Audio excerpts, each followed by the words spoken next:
Olá pessoal, sejam todos bem-vindos. Essa é a quarta parte do nosso trabalho aí sobre LGPD na lata. Então, quem não assistiu os vídeos anteriores, dá um pulinho lá, assiste, curte, comente o que achou, nos mande e-mail se tiver alguma dúvida. E teremos todo prazer em responder e sanar as dúvidas. Então, nós estamos fazendo essa abordagem por partes, porque o assunto é bem extenso. Então, vamos dar sequência a mais essa parte do nosso projeto. Então, falamos no vídeo anterior sobre o objetivo da LGPD, sobre o que são e o que não são dados pessoais, sobre os princípios, sobre as definições. Agora vamos falar sobre o ciclo de vida dos dados pessoais, que é um ciclo de vida de dados pessoais. Então, quando você coleta, anota um dado num papel, ou coleta num sistema, ou envia um currículo para alguma empresa. Então, esse é o início do ciclo, é a coleta. Depois vem a utilização, ou seja, a finalidade de uso dos dados. Depois, a análise de gap, se onde esse dado está, ele tem alguma vulnerabilidade, como nós falamos no vídeo anterior. Se tem alguma possibilidade de por ali haver um vazamento, um acesso indevido. Então, é interessante constatar se há algum meio desse dado vazar por ali de alguma forma. Então, temos os acessos. Para controlar esses acessos, normalmente verificamos o perfil de acesso de cada um e se aquele perfil tem necessidade de acessar aquele dado, seja via sistema, seja numa sala fechada para um dado de papel, seja numa mídia qualquer.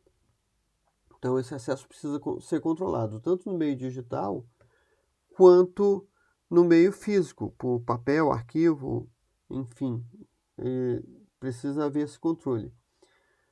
O processamento dos dados, então, é uma parte desse ciclo. O compartilhamento, se você divide essa informação desses dados com o seu operador, né, com o seu fornecedor, ou com algum órgão governamental, ou com seu parceiro de tratamento. Então, essa é mais uma parte do ciclo de vida dos dados. Armazenamento dos dados, você armazena esse dado em algum lugar. A eliminação, ou seja, quando você exclui esses dados. Quando você anonimiza esses dados. Então, são parte do ciclo de vida e que são tudo isso a governança dos dados. Ok? Então, vamos em frente. Compartilhamento de dados entre entes privados. É livre, desde que haja o consentimento do titular. Ou seja, se você não tiver autorização do dono desses dados para compartilhar, então você não pode compartilhar. Dados sensíveis sobre saúde a fim de obter vantagens econômicas é proibido por lei. Então, dados sensíveis, sempre que possível, mantenha-os anonimizados, protegidos, o máximo possível. Responsabilidade solidária entre os controladores em caso de infração. Então, não adianta se você disser que vazou pelo seu operador, se o operador disser que vazou por causa do cooperador, por causa do controlador. Então, a responsabilidade solidária entre os controladores vai ser dividida. Então, essa responsabilização ou essa responsabilidade é de todos em caso de algum incidente, alguma violação de privacidade de dados pessoais. Bases legais para o tratamento dos dados.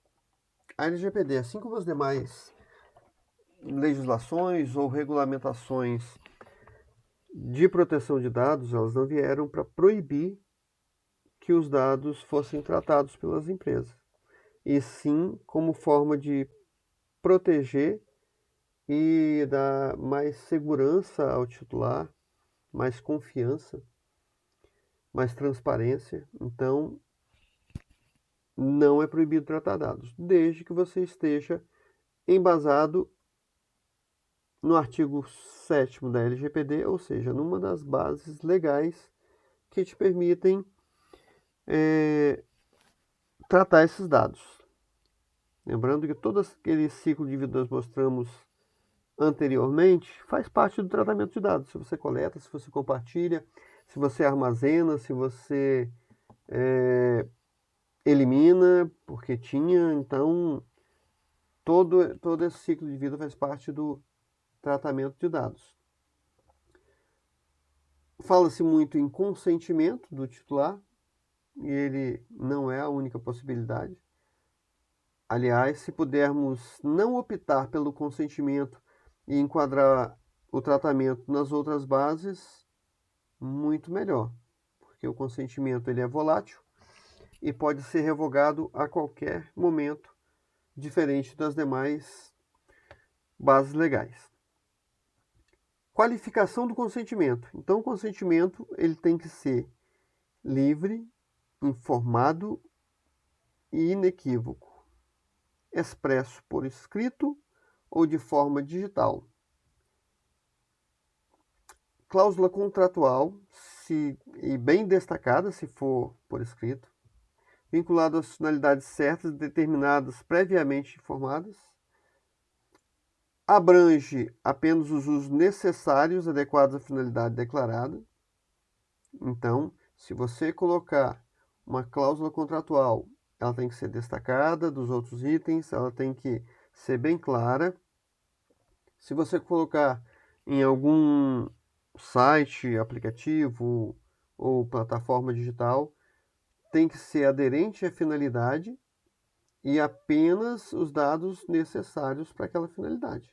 Então tem que ser muito claro, bem sucinto, e não pode abranger uma série de coisas. Tem que ser direcionado àquele tipo de tratamento. Como eu disse, é revogável a qualquer momento, então é bem volátil. Então, se puder optar por outras bases de tratamento, melhor. Dispensado para dados tornados públicos pelo titular. Ou seja, se seus dados já estão expostos publicamente em uma série de plataformas e o acesso dele é facilitado sem precisar de nenhum outro meio, como senhas, logins ou permissões para você acessar, então já é um dado público, ok? É necessário uma finalidade adequada, garantia de transparência e dos direitos de titular. Ou seja, a finalidade tem que ser transparente e somente para aquela finalidade os dados podem ser utilizados. E os dados que não forem utilizados para aquela finalidade não podem constar ali. Ou seja, se já tem que ser excluído, se não, nem coletar. Antes tínhamos o pensamento de quanto mais, melhor. Porém, com a LGPD, quanto menos, melhor. Então, vamos falar aqui das bases legais presentes para o tratamento de dados pessoais, bases ou hipóteses legais que permitem que os dados sejam tratados. Como eu disse, não é proibido, mas existe uma série de fatores que você tem que se adequar para que isso seja válido, para que esse tratamento seja válido. Também mediante ao consentimento livre e informado, que é a primeira base legal, e inequívoco, ou seja, não pode ser confuso.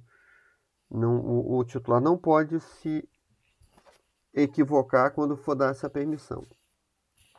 Cumprimento do dever legal, ou regulatório, execução de políticas públicas pela administração pública e suas concessionárias, estudos por instituição de pesquisa sem fins lucrativos. Se você tem uma equipe de marketing na sua empresa e coleta dizendo que é para estudo, não vale nessa hipótese aí, tá? Então tem que ser por instituição pública sem fins lucrativos, aí beleza. Se a sua empresa é privada e coleta dados, mesmo que seja para estudo, não se enquadra nessa base legal. Cumprimento de contrato entre controlador e titular, beleza, as cláusulas contratuais sendo firmadas entre as partes ali, beleza. Proteção da vida, ok? Quando você tem que proteger alguma pessoa num trânsito, num acidente, vai coletar porque tem que levar para um hospital e precisa dos dados dessa pessoa para dar entrada ou para saber fazer alguma consulta sobre essa pessoa, se ela tem já passagem por aquela instituição de saúde, por alguma doença já registrada, então válido. Tutela da saúde, como eu disse, se enquadra na mesma coisa, entidades da área.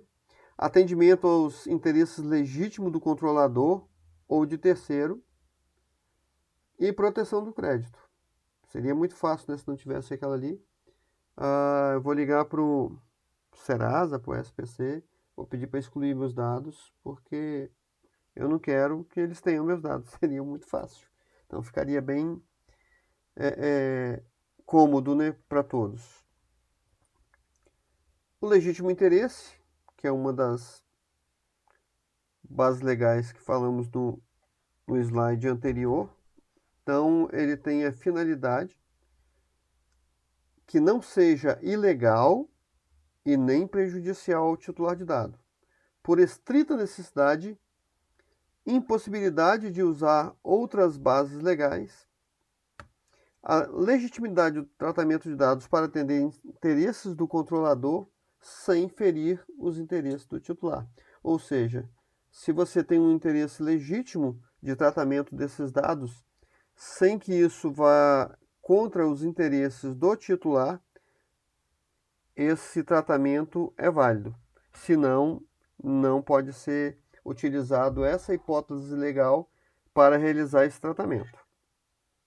Medidas de segurança que são adotadas para que seja implantado esse programa de governança da privacidade. Dissemos já nos vídeos anteriores que a nomeação ou indicação ou contratação de um encarregado de dados para a LGPD, para a GDPR ou outras regulamentações denominado DPO. Então, esse cara vai ser o responsável pelos dados pessoais dentro da empresa. Criar medidas técnicas e administrativas de proteção. O que inclui medidas técnicas e administrativas de proteção? Políticas, processos, procedimentos, regras, normas, tudo aquilo que pode dar embasamento para essa proteção dos dados. Aprimorar o nível de segurança, como que se aprimora o nível de segurança, criando regras, implantando ferramentas como, por exemplo, a proteção de uma base de dados, firewall, antivírus, gerando controle de perfis de acesso e outros mais. Ficamos por aqui nesse vídeo, daremos continuidade no próximo vídeo.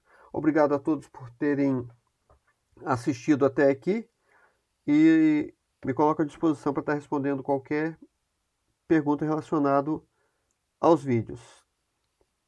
Se inscreva no canal, quem não é inscrito, curta o vídeo, comente e nos acompanhe para os próximos vídeos, ok? Obrigado por estarem comigo até aqui e até o próximo.